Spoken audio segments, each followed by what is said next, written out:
Tilburg, hello, thank you for joining us. So we are HONNE, I'm Andy, this is James.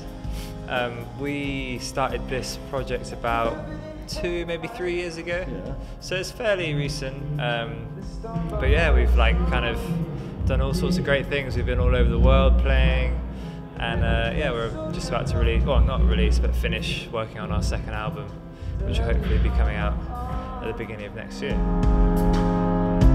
All I can help but wonder, just how we ended up alright.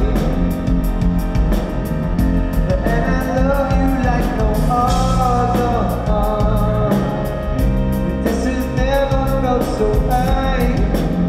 That's it. This album is just finished. In fact, it was made by 2 small albums, is that right? It's a bit of a weird one because we were just starting and we wanted to get try and get a bit of a fan base before we released a proper like full-length album. So we put out a few EPs and stuff, and then yeah, built up to I think it was June or July in 2016 when we put out our first album, which was called Warm on a Cold Night, which was also the name of the very first song we ever put out. So very confusing for someone. For us also. Yeah. And your name is from Japanese, right? Yeah. It's out of Japanese. Yeah. Has something to do with feelings. True. Tell me about it. Yeah. So it means. So we say HONNE, but if we were Japanese, we'd say HONNE. HONNE. That's how you would say it in their language.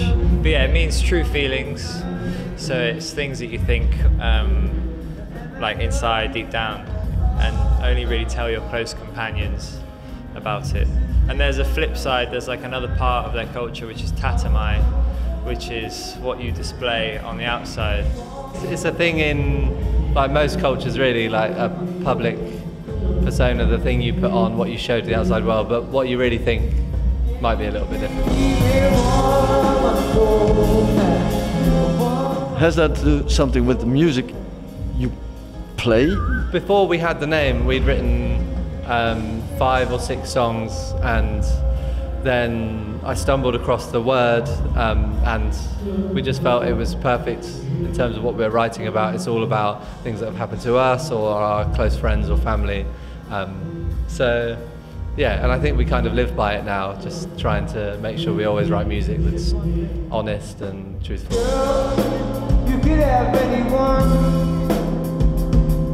so why you choosing? How did you get to this sound? People like James Blake, who's just doing great stuff, like great electronic music and using really cool synths, and we actually use one of the synths that he uses.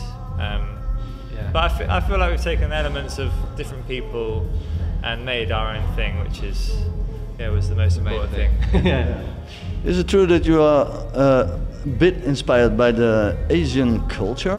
A couple of years ago, Andy lived in Japan for a short while, in Tokyo, and we, just for like a few months, and we wrote, one of our tracks called No Place Like Home, we wrote whilst I was in London and Andy was in Tokyo.